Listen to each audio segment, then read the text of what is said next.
Okay, yeah, we had the midterm examination.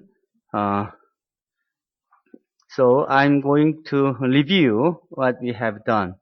First, here is your tentative uh, uh, the uh, point that you got from the offline midterm examination. The highest point was -4, and the lowest point was -28. And I also handed over to you the other criteria, such as PBL report, with with my grading, and also participation record and point with the project proposal uh, was handed over with the grade marked. So now I have all the point uh, for the midterm examination, including offline examination, uh, PBL report, and the participation record, and project proposal as well.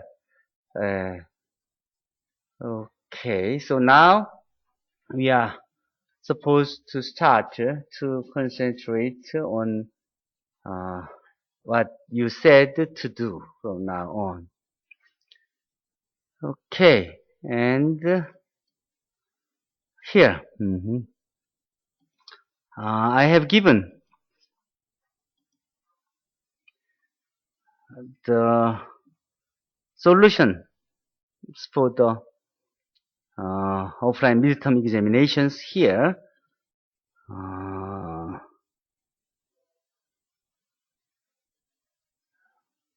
For the midterm examination that we had last week, the first part was true-false problems, and the others were usual, as you saw from the materials that we have covered. But for the last problem, actually the answer could be true and false. Both are the right answer.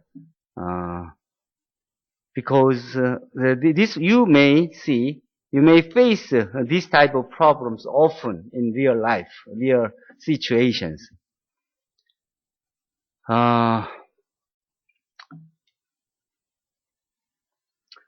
For here, actually it's true for any finite, any vector space has any vector space as well as its subspace has a basis. That's true. If it has a basis, then we can say it has also normal basis as well. But if we define an orthonormal basis with starting with the non-zero vectors, then the trivial subspace has only zero vectors in it. So the assumption is false. So it makes a tautology. So in that case, any conclusion could be true. So yeah, the answer for this is depend on where you start with it. If you start with the non-zero vectors, then you can say it's a false. But if you include the zero vectors as a basis, then it could be true. The reason that I made this problem is you should be aware on this tautology. It's 항진 명제. Okay. Next.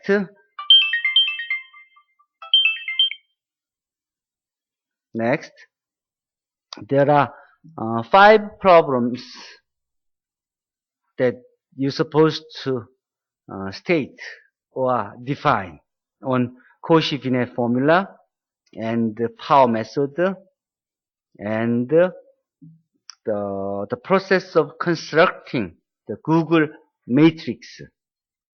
Okay. Yeah, most of you did well on those. Mhm. And when you are missing, it's a couple of you missing this, the first part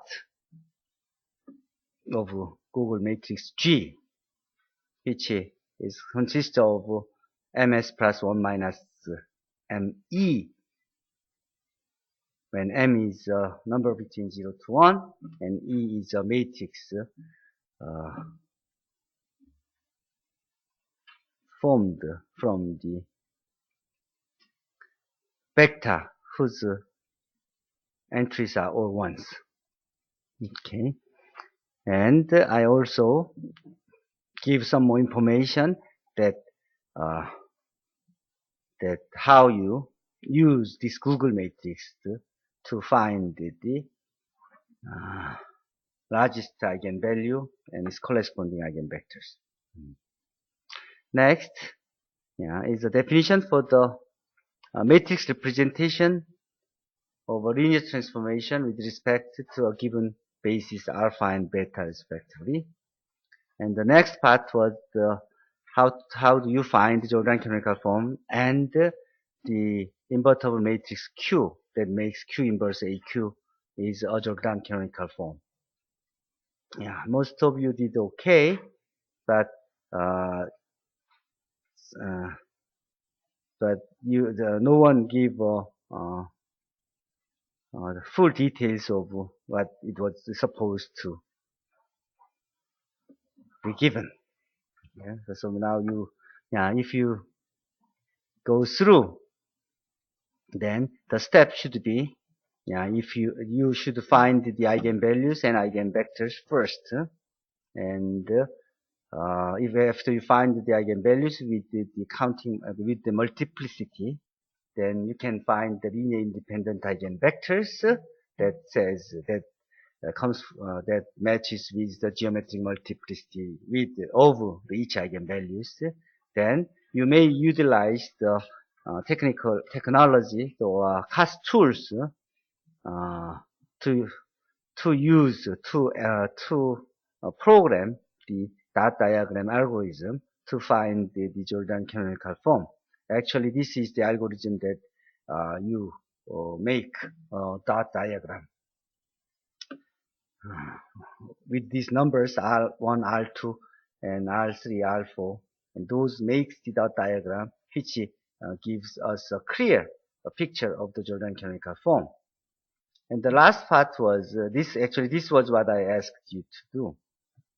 Because here, if you know this algorithm, you can use the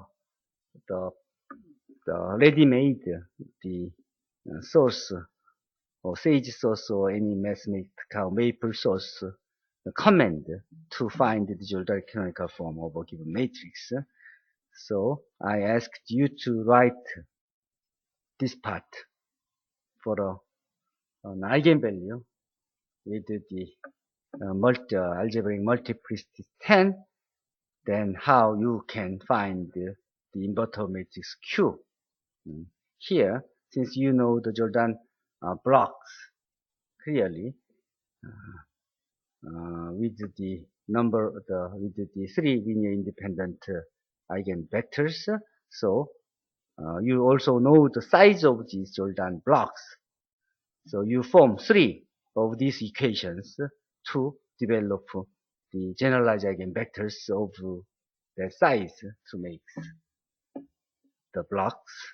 Then you can form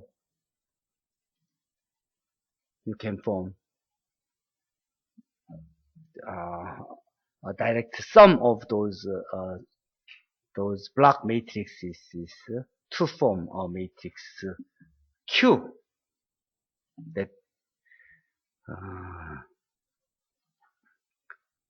then all you have to do is just check AQ is equal to QJA. Next part is the 11 problems on finding or explain, and you most of you did okay, and now you know how to do use this the mass induction style proof for finding the determinant of the Van der Monde matrix. And the other problem was asking the knowledge of yours on the Cauchy-Green circle theorem. The other was asking the interpolation problems, and the problem 5 was asking you the power method, knowledge on the power method. There was an errata here, but it was fixed. But yeah, if you know what I was asking you, after you find the eigenvalue, then how can you find the corresponding eigenvector from with those given numbers from the computations by any cast tool. The number 6 was asking the interpolation problems as well. Here, all you have to do is just find the echelon forms. So solving the linear system of equation to get these coefficients to form quadratic forms like this. And from a given Jordan canonical form, you can easily find the characteristic polynomial and the minimal polynomials as well. And QR decomposition, how you use the QR decomposition to find the least square solution. All of you actually did well on that. But I was surprised that some of you didn't fill out these empty spots, which the answer was already written in these pictures. So all you had to do is just to understand what is written and fill out the empty spots. I believe all of you now knows it. Okay, next, I gave a problem of on how you prove Leibniz-Blanc's theorem and how you use this theorem to get the Cauchy-Green circle theorem. Okay, and the proof was given to get the Cauchy-Green theorem. And each after those two theorems, then this theorem makes a connection between those two theorems. Actually, it took almost 40 years or 50 years to get from here to here, even though this process is only 2-3 lines of the argument. So now you don't remember these names, but this name is so popular with this manipulation. So that's the key of the mathematics. And third problem was on QR decomposition, the algorithm, how it works. Okay, I think that's it. In PBL report and participation, I have graded all this, so now you have your points. I think that's it. And next, and you may explain what you have learned from this midterm examination. 중간고사를 보고 난 후에 느낀 점 및 배운 점을 발표하겠습니다. 우선 느낀 점은 공학적 도구가 시험에 활용할 수 있다는 것을 알게 되었습니다. 그동안의 시험이 손으로 푸는 문제와 계산력을 판단하는 문제였다면 이번 시험에는 계산 도구를 이용하여 이를 활용하는 방법을 판단하는 시험이었다고 생각합니다. 그리고 또한 이번 시험 배운 내용 중 가장 중요한 내용이 무엇인지 알고 있는가를 판단하는 시험이라고 생각합니다. 그동안에 배운 내용을 전부 암기하여 보는 시험이 아닌 가장 중요한 키를 알고 있다면 충분히 풀 수 있는 내용을 출제가 되어 진짜 중요한 것이 무엇인가를 다시 한번 판단할 수 있는 시간이 되었다고 생각합니다. 다음으로 이번 시험을 보고 배운 점입니다.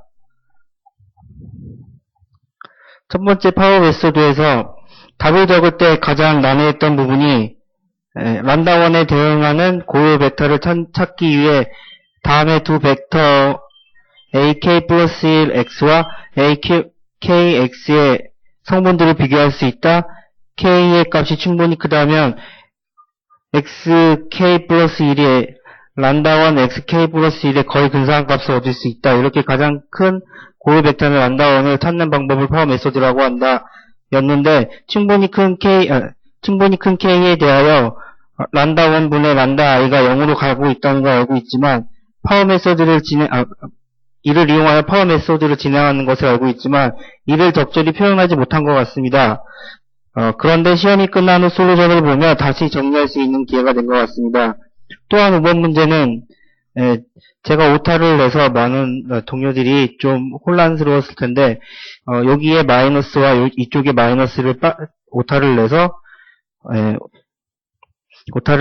좀 혼란스러웠고 그 다음에 파워 메소드는 가장 큰 아이젠 밸류, 그러니까 가장 큰 고유값을 찾는 문제였다고 생각했는데, 가장 큰 고유값을 찾는 문제가 아닌 도미니트한 고유값을 찾는 방법이라는 것을 다시 한번 확인할 수가 있었습니다. 세이지 관련 문제에서는 공학적 도구를 활용하여 실생활의 문제를 푸는 방법을 평가하는 문제였다고 생각합니다. 공학적 도구를 활용하여 시험 문제를 제출하는 방법을 배웠고, 이는 스토리텔링의 평가 방법의 가장 이상적인 모델이라고 생각합니다. 다음으로 쌍들 공간입니다. 어느 공간의 기저가 되기 위해서는 그 공간을 생성하고 1차 독립이라는 점을 배웠습니다. 1차 독립을 보이기는 쉬우나 그 공간을 스팬하기는 보이기가 쉽지 않습니다. 그런데 교수님께서 수업 전에 맥시멀 리니어 인디펜던트 셋과 미니멀 리니어 인디펜던트 셋을 이용하면 이를 수정하겠습니다. 교수님께서 수업 전에 맥시멀 리니어 인디펜던트 셋이고 미니멀 스패닝 셋을 이용하면 이를 보일 수 있다는 것을 알려주셨습니다. 다음으로 게시고린 관련입니다. 방학 때 교수님께서 허미시안 인형 고유값이 모두 실수라는 사실을 알려주었습니다. 이를 이용하여 문제를 만들어 보았고, 만약 허미시안일 때 고유값이 모두 실수라는 사실을 몰랐더라면 이 문제는 매우 복잡한 문제가 될 수 있을 거라고 생각하였습니다. 그런데 한 가지 조건을 추가하여 매우 심플한 문제를 만들 수 있다는 것을 알게 되었습니다. 다음으로 레비스 드랑크 스티오리움에서 게시고린 서클의 아이디를 이끌어내는 방법은 레비스 드랑크 스티오리움의 대우를 이용하고 행렬 A 대신 람다 I-A를 대입하여 쉽게 유출할 수 있음을 알게 되었습니다. 이는 단지 생각을 조금 바꾸었을 뿐인데 아주 유용한 정리를 만들 수 있다는 것을 배웠습니다. 마지막으로 QR 분해와 레스티스 스퀘어 프로그램에 대해서 말씀드리겠습니다. 우선 행렬 U가 유니타리일 때 U 트랜스포즈 U가 I임을 배웠습니다. 이를 이용하여 리스트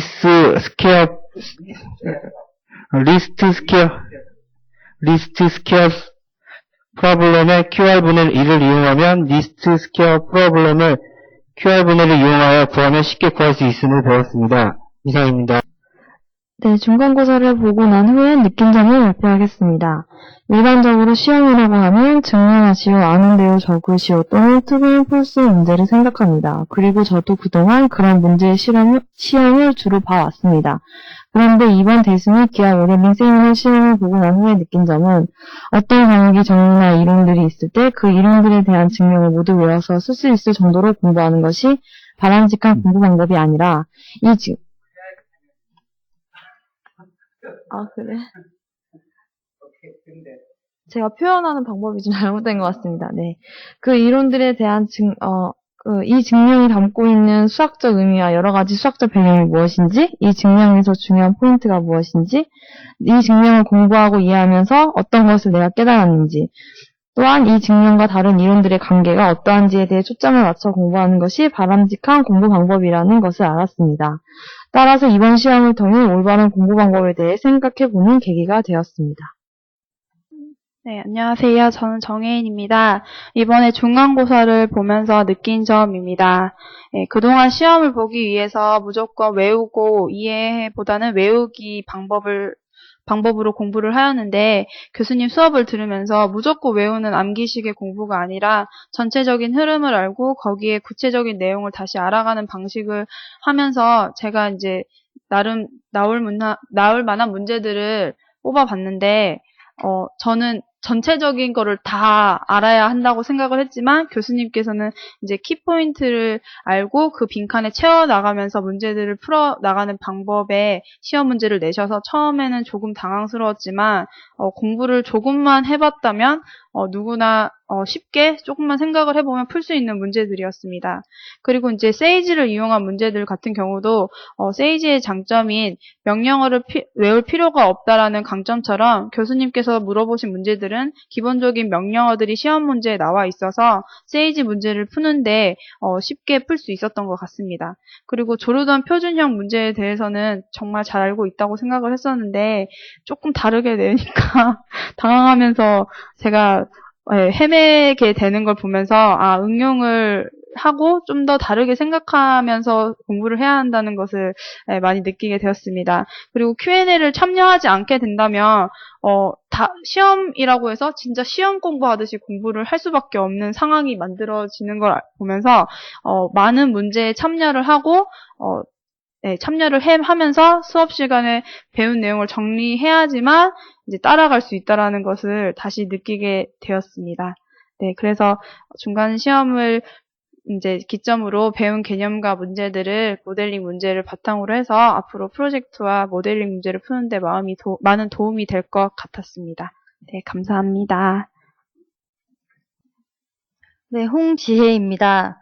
네, 일단 시험지를 받고는 제가 조금 당황을 했습니다. 문제 수도 그랬고 장수도 그랬고 제가 보통 시험지를 그냥 생각하고는 중요한 포인트를 꼽아서 그거에 대해서 외우고 이해하는 방식을 택하고 간단한 개념에 대해서는 응용을 하면 되겠구나 이렇게 생각하는 저로서는 증명의 흐름과 중요 포인트를 검토하라는 방식의 시험은 매우 낯설었다고 생각이 됩니다. 그리고 이해를 바탕으로 문제를 푸는 방식에서 기초를 기본으로 그것의 암과 모름을 판단하는 시험이라고 이번 시험이 생각이 됩니다. 그리고 제가 시험 공부를 하면서도 매우 많이 느꼈는데 제가 리바이즈에 참여하지 않았거나 파이널라이즈를 받지 못한 내용에 대해서는 저도 모르게 약간 간과하면서 공부를 하고 약간 대충 하지 않았나 그런 생각이 좀 들었습니다. 그래서 제가 어디에 대해서 얼마나 미흡하게 알고 있는지 확인하는 계기가 되기도 했습니다. 일단 시험 문제를 보면서 제가 또 하나 더 말씀을 드릴게요. 제가 틀린 거에 대해서 교수님이 시험지를 주셔서 확인을 해봤는데 제가 빼먹은 게 지금 트랜스포즈 기호를 쓰지 않았다거나 예를 들면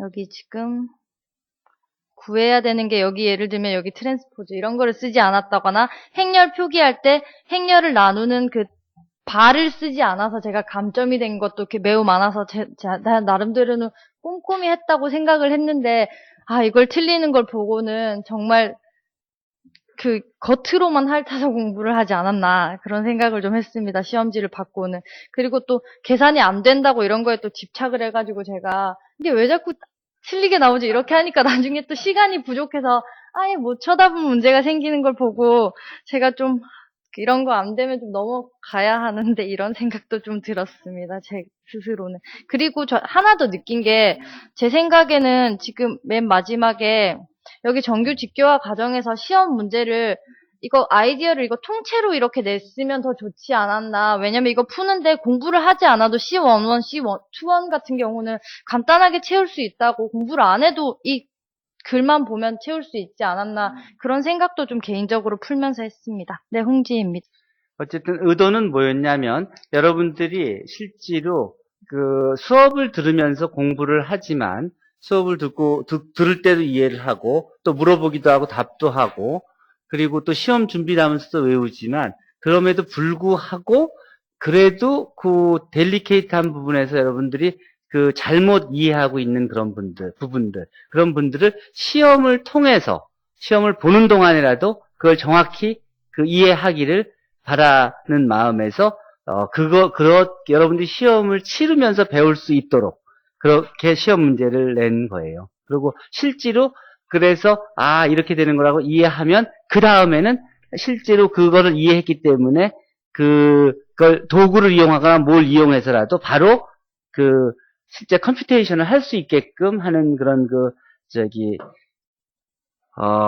능력을 실제로 갖춰 주어서 시험이 끝난 후에는 바로 모델을 주고 그러고서는 그걸 계산하라 그러면 그 시뮬레이션을 할 수 있도록 그 알고리즘을 이해하고 또 그 다음에 도구를 활용할 수 있도록 그렇게 낸 시험 문제예요. 그렇게 이해를 했다 그러면 맞게 이해하는 겁니다. 오케이. 자, 계속해서 I may show you what I have done for you. Here I have uploaded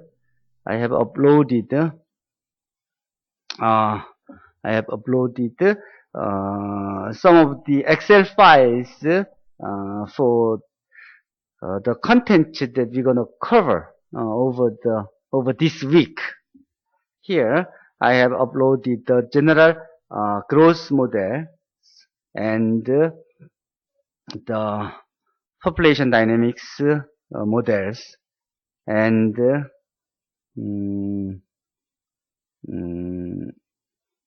the epidemic models as well. For example,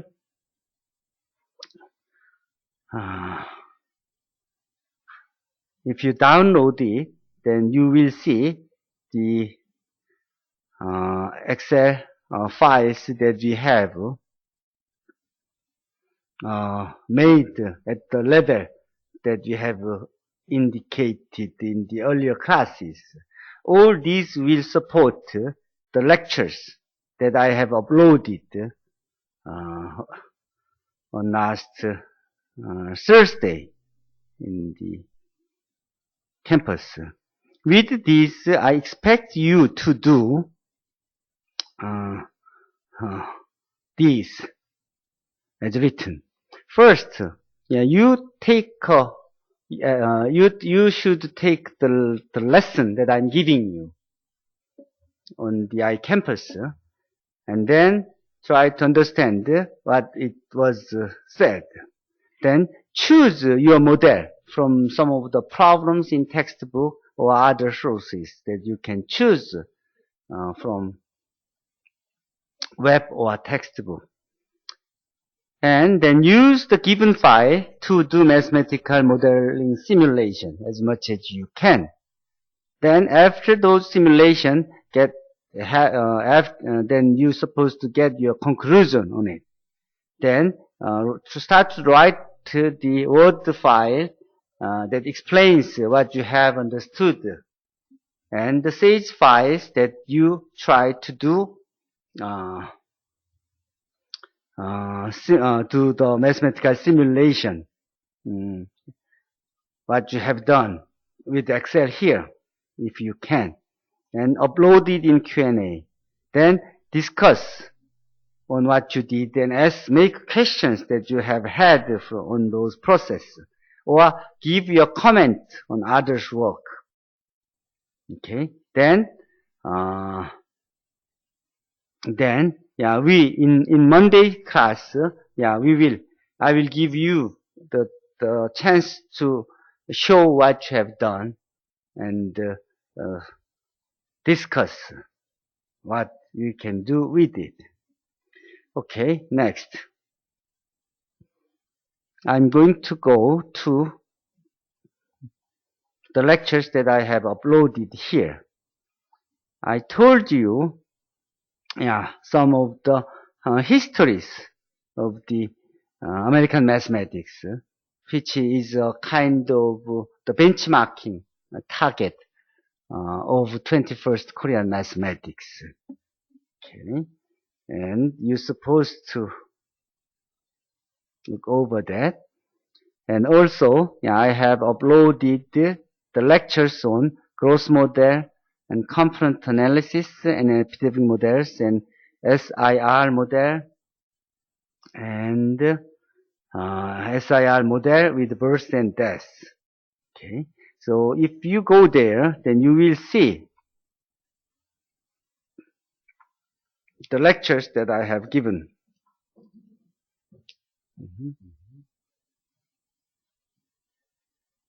보기 전체 화면. 그래요. 오늘 그 매스매티컬 모델링 시간에서는 그로스 모델에 대해서 얘기를 시작하도록 하십시다. 자, 그로스 모델에는 익스포넨셜 그로스 모델과 로지스틱 그로스 모델이 있는데, 먼저 그로스 모델의 가장 스탠다드한 예에서 시작하도록 합시다. 어떤 인구 모델에서 초기 인구가 10,000명이었는데 10년 후에는 인구가 2만 명이 되고 20년 후에는 4만 명이 되고 30년 후에는 8만 명이 됐다. 그러면 대략 여기서 볼 때 10만 명이 2만 명이 되고 또 2만 명이 4만 명이 되고 4만 명이 8만 명이 되는 더블 되는 시간이 되게 10년씩 잡혔잖아요. 그럼 이거를 더블링 타임이라 그래서 더블링 타임이 10년 인 걸 확인할 수 있죠. 그렇다 그러면 예를 들어 50년 후에는 인구가 몇 명이 될까 생각해 보면 2배씩 늘어나니까 2배 곱하기 2배 곱하기 2배.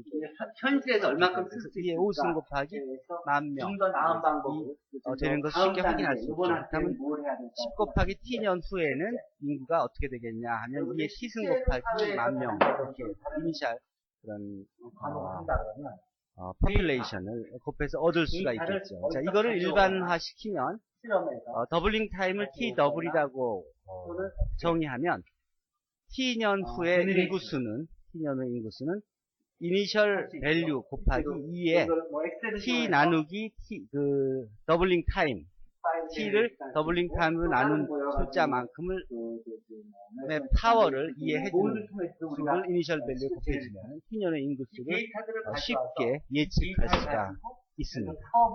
자, 그거를 엑셀을 가지고 우리가 지금 매스매티컬 모델링 엑셀에서 시작을 하니까 엑셀을 가지고 그 모델을 실제로 만들어 보면 더블링 타임을 10이라고 주고 이니셜 밸류를 10,000 그러고 쭉 연도별로 1년부터 쭉 50년이건 30년이건 쭉 나열을 하고 그러면 그때 이런 상황에서 늘어나는 인구수가 어떻게 변동될까 하는 것을 아까 앞에서 봤던 이니셜 밸류에다가 이들이 T 오버 더블링 타임을 곱해진 숫자를 집어넣어주면 쭉 표가 나오겠죠.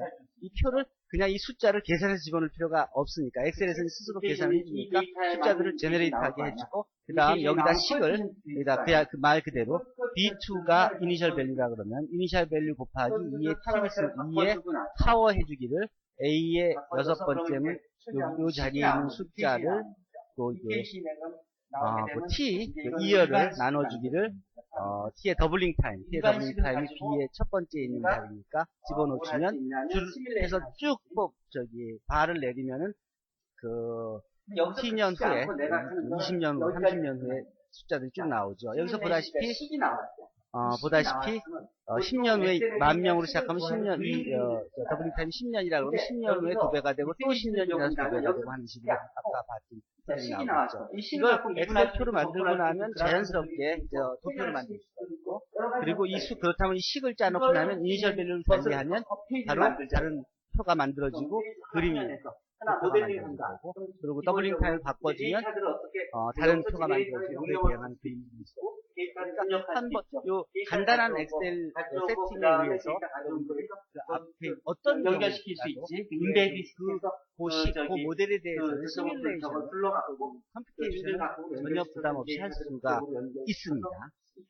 그것을 이니셜 밸류를 예를 들어 다음과 같이 10이 아니라 그러니까 그거를 다음은 더블링 타임을 좀 더 세분화해서 그냥 인크리징 레이트를 갖는 인크리징 레이트로 조건이 주어진다 그러면 그런 경우에 엑셀 모델링은 어떻게 될까 생각해 보면 이 인구의 증가율은 결국은 사람이 태어난 것에 죽는 걸 죽는 비율을 빼주면 있는 것까지 해서 만드는 걸 여러분들이 배운다면 그러면 그로스 레이트를 버스 레이트가 주어지고 데스 레이트가 주어진다 그러면 구할 수가 있지요. 자, 그것이 예를 들어서 0.11 어쨌든 1년에 대충 그렇게 그러니까 and I have I will upload some of the lecture note here. Okay, so I have uploaded my lecture note here. So you're supposed to study it with the recorded lecture on mathematical modeling, and then you are supposed to play with it to solve some of your own problems and upload it, and then you can come to the Thursday class in here to then I will give you a chance to explain what you did to get the comment from others. Now Mr. Kim will show you how those Excel files are made and how it can be used for your further studies. 예, 지금부터 제가 설명해 드릴 내용은 실제 그 매스메티컬 모델링 위드 엑셀에 있는 인트로덕터리 모델 중에서 몇 가지 간단한 예제를 가지고 같이 따라해 가면서 이걸 모델을 만들어가는 과정을 자세하게 설명을 드리겠습니다. 첫 번째 소개해 드릴 내용은 우선 그로스 모델입니다. 그로스 모델 보면 첫 번째 하나는 익스포넨셜 그로스 모델이 있고, 두 번째로 로지스틱 그로스 모델이 있고, 그걸 이제 확장시켜서 익스텐디드 로지스틱 그로스 모델이 세 가지가 있습니다. 이 세 가지 차이점은 실제 그 값을 제너레이트 하는데 함수식이 약간씩 다릅니다. 일반적인 익스포넨셜 그로스 모델 같은 경우에는 현재 인구수에 이와 같이 증가율이 존재합니다. 증가율을 곱한 것을 더해준 걸로 계산할 수가 있고, 엑셀에서는 이와 같이 처음에 초기값 100에 대해서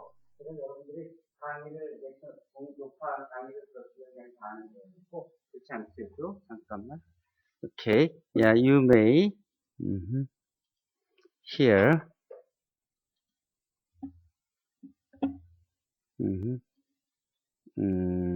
iCampus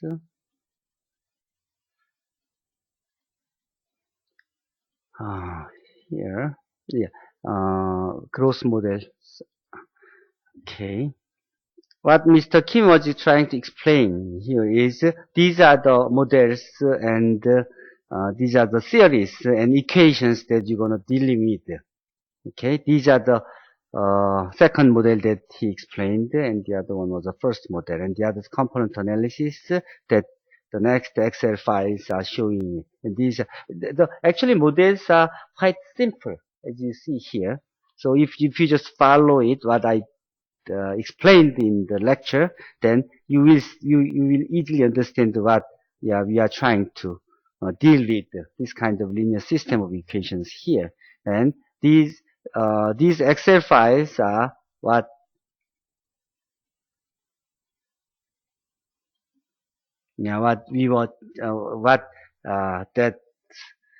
we did to model in Excel. So you can play with it. Yeah, you may continue. So,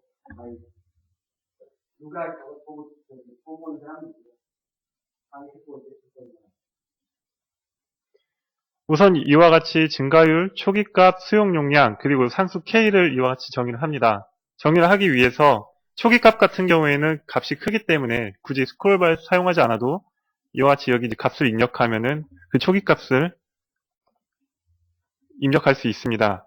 반면에 이 증가율과 수용 용량 같은 경우에는 상수 K와 같은 경우 수용 용량, 상수 K와 같은 경우에는 이와 같이 스크롤바를 이용해서 간단하게 시뮬레이션 할 수 있는 툴을 제작할 수 있게 됩니다. 예.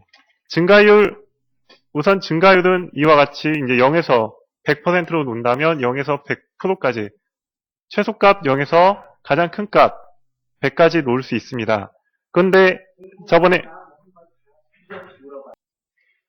그래서 증가율 같은 경우는 이제 100%로 놓는다면 가장 작은 값 0부터 가장 큰 값 100까지도 놓을 수 있는데, 이와 같은 스크롤바 같은 경우에는 전에 제가 설명했듯이 포맷 컨트롤 클릭하면은 최소값과 최대값을 입력할 수 있고 이와 같이 증분을 입력할 수 있게 됩니다. 하지만 우리가 원하는 건 0.01부터 1까지의 소수값을 원하는 거지만 여기에서는 정수밖에 입력을 할 수 없기 때문에 한 가지 작업을 해서 약간 번거롭지만 이와 같이 다른 셀에 C1이라는 데에 0부터 100까지 값을 입력을 하고 그 증분을 1로 놓습니다. 그리고 OK를 하고 이와 같이 증가율을 스크롤바 움직이면은 C1의 값이 이와 같이 변하는 걸 확인할 수가 있고, 이와 같이 이 셀의 값을 연관을 지어서 실제 증가율은 이 값을 100으로 나누면 100분율로 나타낼 수 있게 됩니다. 그래서 이와 같이 스크롤바를 움직이면은 증가율이 0.87, 0.5 이와 같이 이제 작아진 걸 확인할 수가 있게 됩니다. 초기값 같은 경우에는 방금 제가 설명드렸듯이 그냥 값을 입력하는 것으로 여기서는 지금 세팅을 했고요. 수용 용량 같은 경우에는 가장 작은 값 1명부터 가장 큰 값 5000까지를 이와 같이 스크롤바를 통해서 세팅을 했습니다. 수용 용량은 이와 같이 커질 수 있고요. 스크롤바를 움직여서 K값도 마찬가지로 이 배율 K라고 놓았고, 이 값도 마찬가지로 증가율과 마찬가지로 C4에 우선 0에서 100까지의 값을 입력할 수 있게 만들었고, 그걸 100으로 나누어서 K값은 0부터 1까지의 값을 갖게 됩니다. 그래서 우리는 이와 같이 이제 증가율, 초기값, 수용 용량, K값을 가지고 익스포넨셜 그로스 모델과 로지스틱 그로스 모델, 그리고 익스텐디드 로지스틱 그로스 모델을 만들 수 있게 됩니다. 아까 파워포인트에서 보셨듯이 우선 익스포넨셜 그로스 모델은 기존의 현재 인구수에서 간단하게 증가율만을 곱한 것을 증분으로 해서 더해주면 됩니다. 그렇다면 처음 이니셜 값이 500이라고 한다면 그 다음에 한 텀이 1년이 지나고 나서 그 인구수는 이와 같이 B7 더하기 B7의 증가율을 곱한 것, 이게 증분이 되니까 이걸 더해주면 간단하게 그 값을 구할 수 있게 됩니다. 그래서 여기서는 지금 이제 1년 후까지만 구했지만 만약 25년 후까지의 인구수를 예측하고 싶다면 이 값을 이와 같이 이제 복사를 해서, 또는 여기서 카피, 마우스 오른쪽 버튼을 클릭하신 후 카피를 누르신 다음에 나머지 셀을 이와 같이 시프트를 이용해서 같이 선택을 합니다. 그리고 나서 페이스트, 붙여넣기를 클릭하시면 우리는 간단하게 이와 같은 익스포넨셜 그래프를 얻을 수 있게 됩니다. 따라서 25년 후에는 196,817명이라는 인구수를 얻을 수 있게 됩니다. 하지만 인구수는 항상 이렇게 계속 커지는 것이 아니고 수용 용량이란 걸 주게 되면은 어느 정도 값에 가까워지게 되면은 그때부터는 줄어들게 만들 수도 있습니다. 그와 관련된 식으로는 우리는 이와 같이 모델링을 할 수 있습니다. 앞에서는 간단하게 증가율을 곱했지만, 증가율만을 곱해서 그 증가분을 구했지만, 여기에서는 수용 용량이란 걸 이용을 해서 이와 같이 점유율을 계산할 수가 있습니다. 점유율은 그래서 그 점유율만큼 뺀 값을 증가분으로 해서 증가율을 곱해서 우린 이와 같이 로지스틱 그로스 모델을 만들 수가 있는데, 점유율이라는 것은 현재 여기 보시면 C7 현재 인구수의 수용 용량을 나눈 값을 점유율로 우리는 둡니다. 따라서 이 값은 현재 인구수 500 C7 나누기 이 식을 보시면 쉽게 보실 수 있고요. B3가 수용 용량입니다. 따라서 점유율은 0.11이고요. 처음 시작했을 때 점유율은 0.11이기 때문에 이 값을 뺀 만큼을 여기서 곱해주게 됩니다. 증가율에서요. 그 다음에 우리가 이제 또 해야 될 일은 이 값을 복사해서 일단 붙여놓고, 이 값을 복사해서 붙여넣으면은 관련돼서 간단하게 25년 후까지 로지스틱 그로스 모델을 계산할 수 있게 됩니다. 그리고 나서 그래프를 같이 보시면은, 아까는 익스포넨셜 그래프 같은 경우에는 계속 곱해서 더해줬기 때문에 등비수열이 되기 때문에 계속 커지게 되지만, 여기서 점유율을 같이 계산을 해줘서 그만큼을 빼주기 때문에 이와 같이 수용 용량에 가까이 가게 됩니다. 시간이 지날수록. 그래서 수용 용량을 이와 같이 크게 해주고 증가율을 적게 해주면 그래프가 우리는 수용 용량이 4832, 좀 더 작게 해보겠습니다. 500이라고 한다면 우리는 이와 같이 시간이 지날수록 값이 500에 가까워지는 것을 눈으로 확인할 수가 있습니다. 그리고 Extended Logistic Growth 모델은 거기에 상수 배율을 지수승해줘서 좀 더 정확한 그로스 모델을 만들 수가 있습니다. 로지스틱 그로스 모델과 Extended Logistic Growth 모델의 차이점은 이와 같이 보시면은 점유율을 뺀 다음에 그냥 곱해줬는데 여기서는 점유율을 뺀 다음에 거기에서 K만큼 지수승을 해줍니다. 만약 K의 값이 1이라면 이와 같이 1이라면 우리는 Extended Logistic Growth 모델과 Logistic Growth 모델은 같은 모델을 얻을 수가 있게 됩니다. 따라서 여기서도 점유율은 이 7에서 B 3를 나눈 것으로 구할 수 있게 되고 따라서 여기서는 기존의 값 500에서 500 곱하기 B1 증가율 곱하기 1 마이너스 점유율의 K승입니다. 그래서 이와 같이 구할 수 있게 되고요. 여기서도 똑같이 하나의 셀을 구했으니까 복사를 한 다음에 25년 후까지 붙여넣기 복사해서 붙여넣기 하면 좀 더 K라는 상수를 이용해서 이와 같이 로지스틱 그로스 모델을 좀 더 현실 상황에 맞는 그로스 모델에 맞출 수가 있습니다. 여기까지 혹시 질문 있으신가요? 그 다음에 제가 설명을 해드릴 내용은 더블링 타임을 가지고 인구수를 예측하는 것입니다. 더블링 타임이라는 것은 과연 몇 년 후에 인구수가 2배가 되느냐 그건 이제 설명하는 거고요. 만약 더블링 타임이 5라면 여기선 5를 이와 같이 스크롤바를 통해서 조작될 수 있도록 해놨습니다. 그래서 만약 이와 같이 5년 후에 인구수 초기에 인구수가 10,000명이었는데 5년 후에 2배가 된다면 그렇다면 우리는 여기에서 어떻게 식을 세울 수 있는지에 대해서 이와 같이 일반화를 시킬 수 있게 됩니다. 만약 T더블이라는 걸 더블링 타임으로 둔다면 T년 후의 인구수는 처음 초기 값에 2의 더블링 타임분의 시간 T로 놓을 수 있게 됩니다. 이런 간단한 식을 통해서 이와 같이 일반화를 시킬 수 있게 되고 우리는 엑셀을 통해서 그걸 시뮬레이션 할 수 있게 되는데 여기서 이제 라운드라는 함수를 쓰게 되었습니다. 라운드라는 함수는 반올림을 시켜주는 함수입니다. 그래서 라운드 함수식 그리고 또는 값을 넣고 0으로 하면 첫 번째 자리 그러니까 1의 자리로 반올림을 시켜주는 겁니다. 여기서 보시면 이제 B4는 이니셜 밸류고 B3는 더블링 타임입니다. 그리고 A8은 이와 같이 T의 값 2어가 됩니다.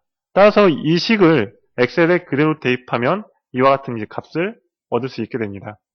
따라서 우리는 여기서도 30년 후까지 그 값을 예측할 수 있게 되는데 이 식을 복사를 해서 밑으로 쭉 드래그한 다음에 붙여넣기를 하면은 정말 5년 후에 2만 명이 되는 것을 확인할 수 있습니다. 그리고 10년 후에는 4만 명, 그 다음에 15년 후에는 8만 명. 이와 같이 5년마다 그 인구수가 2배가 되는 걸 쉽게 확인할 수 있게 됩니다. 그 더블링 타임을 이와 같이 이제 작게 하면 그 증가율도 작아지게 됩니다. 그 다음에 제가 소개해드릴 내용은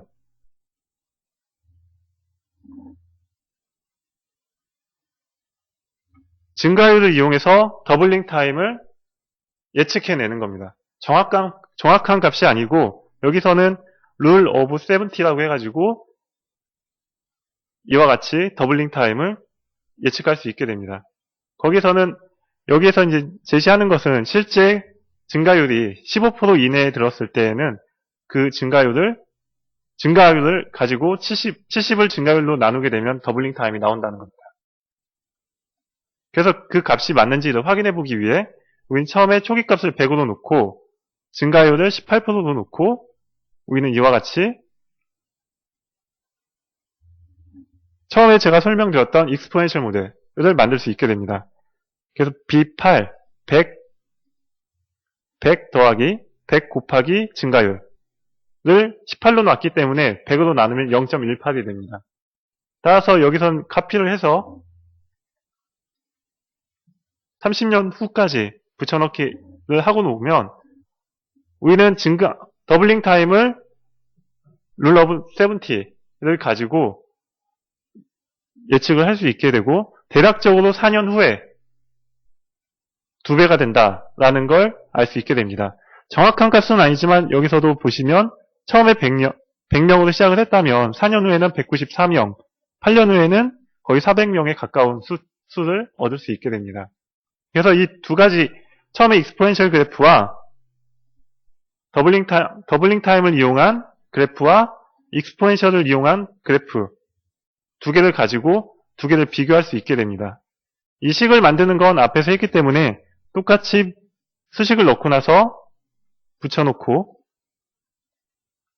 여기서도 똑같이 계산을 한 다음에 붙여넣고 두 개의 그래프를 동시에 그려서 비교를 해보면 일반적인 익스포넨셜 그래프를 이 빨간색 그래프고 두 번째는 이제 더블링 타임을 이용해서 제가 거꾸로 설명을 드렸네요. 첫 번째는 더블링 타임을 이용해서 그린 그래프가 위에 겁니다. 그리고 익스포넨셜 그래프가 밑에 건데 이와 같이 15%일 때는 거의 그래프가 차이가 없다는 걸 알 수가 있습니다. 하지만 15%가 아니고 만약 50%다 한다면 실제로 지금 룰 오브 70 이 룰이 적용되지 않는다는 걸 확인할 수가 있게 됩니다. 그래서 15% 이내일 때는 이와 같이 입력하면은 증가율을 입력하면은 곱해서 구하지 않아도 간단하게 우린 이와 같이 더블링 타임을 이용해서 모델링을 할 수 있게 됩니다.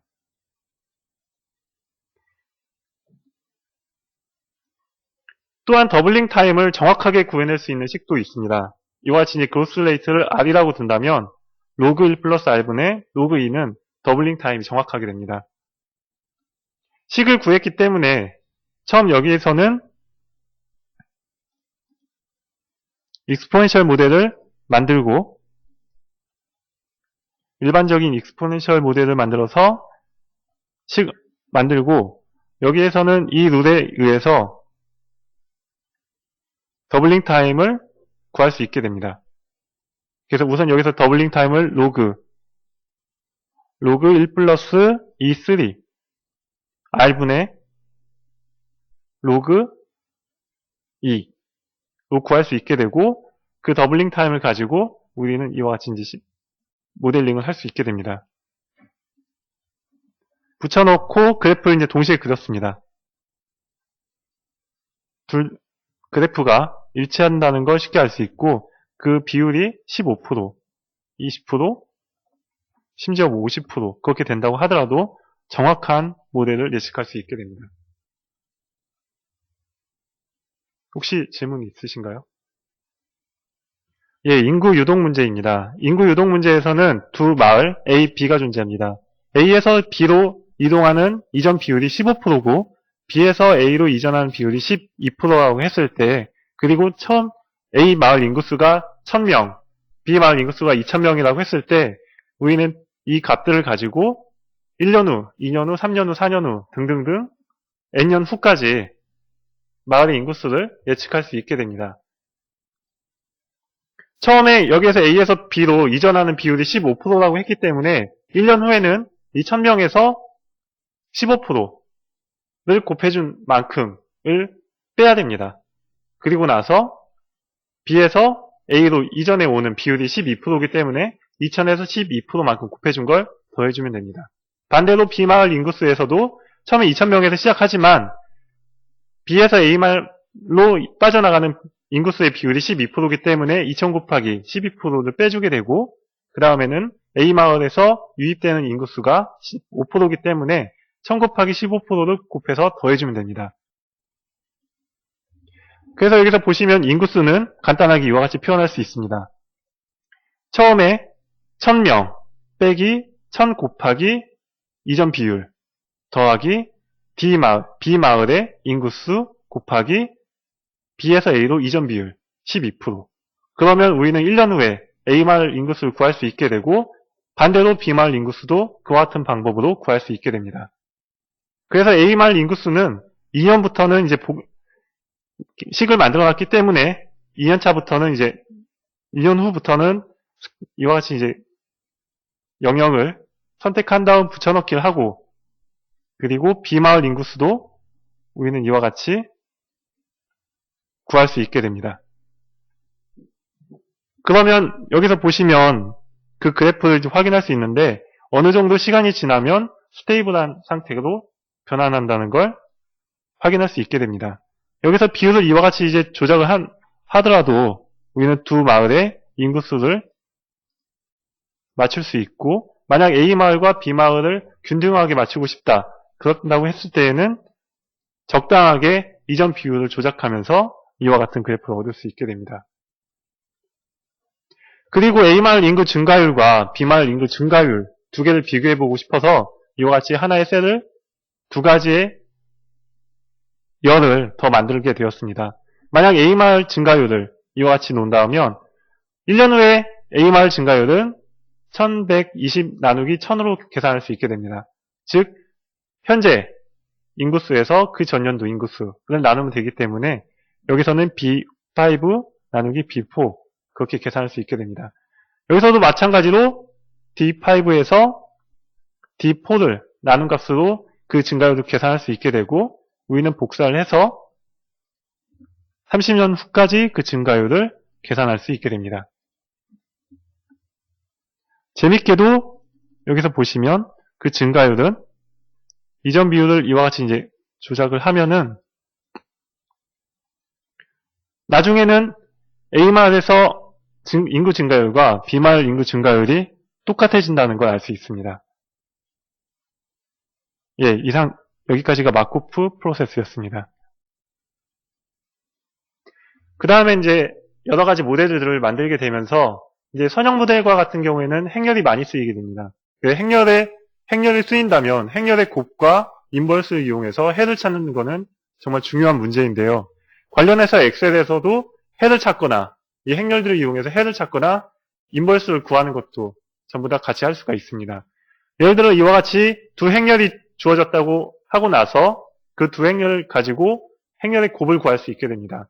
만약 첫 번째 행렬이 3바이 4행렬, 두 번째 행렬이 4바이 2행렬이라면 이 두 행렬을 곱한 건 당연히 3바이 2행렬이 됩니다.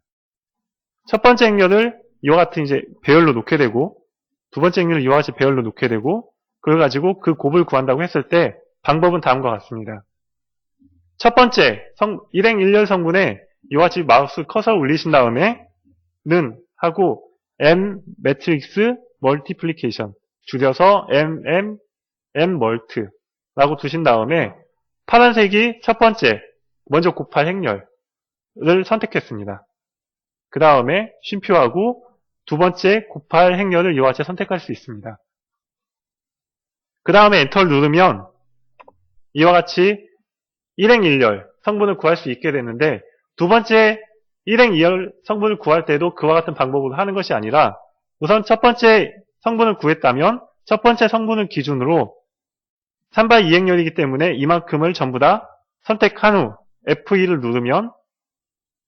누르고 Shift Ctrl 하고 엔터를 누르시면 우리는 자동으로 이와 같은 두 행렬의 곱을 계산할 수 있게 됩니다. 인버스 매트릭스도 똑같은 방법으로 구할 수 있습니다. 이와 같은 2x2 매트릭스가 주어졌다고 했을 때 이 매트릭스의 인버스 매트릭스 또한 2x2 매트릭스가 되기 때문에 명령어는 이와 같습니다. 매트릭스 인버스에서 줄여서 M 인버스 라고 하고 B2부터 C3까지 영역을 주어지고 엔터를 하면 인버스 매트릭스의 첫 번째 일행 일렬 성분은 이와 같이 구할 수 있는데 나머지 성분들을 전부 다 구하고 싶다면 우선 첫 번째 성분을 기준으로 행렬 전체를 이와 같이 선택한 후 F2를 누르고 Shift Ctrl 엔터를 동시에 누르시면 거기에 대한 행렬의 인버스를 구할 수 있게 됩니다. 만약 이 구해진 인버스가 실제로 맞는 값인지를 확인해 보고 싶다면 이 두 행렬의 곱은 아이덴티티 매트릭스가 되어야 하기 때문에 곱해 보겠습니다. MMT 가로 열고 우선 이와 같이 배열을 선택하고 두 번째 행렬의 배열을 선택하고 Ctrl, Shift, Ctrl, 엔터를 누르면 이와 같이 구할 수 있고 2x2 매트릭스이기 때문에 첫 번째 성분을 기준으로 2x2 영역을 선택하고 나서 F2를 누르고 Ctrl, Shift, 엔터를 누르면 이와 같이 아이덴티티 매트릭스를 얻을 수 있습니다. 마지막으로 논리니어 이퀘이션을 엑셀을 가지고 푸는 방법을 간단하게 소개를 해드릴까 합니다. 만약 어떤 방정식이 이퀘이션이 C1 곱하기 X 더하기 C2 곱하기 Y 더하기 C3 곱하기 스퀘어 루트 X C4 곱하기 스퀘어 루트 Y 그걸 더한 값이 15라고 했을 때 그리고 이와 같이 C1, C2, C3, C4를 이와 같이 상수를 두고 나서 그 값을 가지고 이퀘이션을 푼다면 연립방정식을 푼다면 실제로 손으로도 풀고 뭐 여러 가지 세이지나 그런 것으로도 풀 수 있겠지만 엑셀을 가지고는 추측을 하면서 그 값을 근사한 값을 얻을 수 있게 됩니다. 여기에서는 0.998, 0.535, 0.992, 1.872 값을 넣어서 그 값을 구했더니 15가 나와서 우리가 구하고 싶었던 만약 3 곱하기 x 2 더하기 2 곱하기 y 더하기 5 곱하기 루트 x 더하기 0 곱하기 루트 y는 15라는 값을 정확하게 구해낼 수 있었습니다. 만약 여기서 값을 x의 값을 1로 놓은다면 약간 차이는 있지만 그 값이 근사한 값으로 간다는 걸 유추할 수 있게 됩니다. 따라서 우리는 x의 값, y의 값, 이 값들을 실제로 이와 같이 값을 넣어가며 우리가 원했던 15와 20, 이 이퀘이션에 대한 덧셈은 15, 이 이퀘이션에 대한 덧셈은 이 성분들에 대한 덧셈은 20이 되는 걸 이와 같이 값을 넣어가면서 근사값을 유추해낼 수 있게 됩니다. 관련돼서 여기서 쓰인 함수는 SUMPRODUCT라는 함수입니다. SUMPRODUCT는 말 그대로 C1과 X를 더하고 곱하고 C2와 Y를 곱하고 C3와 스퀘어 루트 X 곱하고 C4와 스퀘어 루트 Y를 곱한 다음에 그걸 전부 다 더했더니 이 값이 나왔다는 겁니다. 그래서 배열을 B2, BE 여기서 여기까지를 먼저 상수의 값으로 놨고 그 다음에 B6부터 E6 이 값들을 실제 XY, 루트 X, 루트 Y 값 써놓고 거기에 대한 프로덕트를 썸 프로덕트를 구할 수 있게 됩니다. 예, 제가 설명드릴 부분은 여기까지입니다. 질문 있으신가요?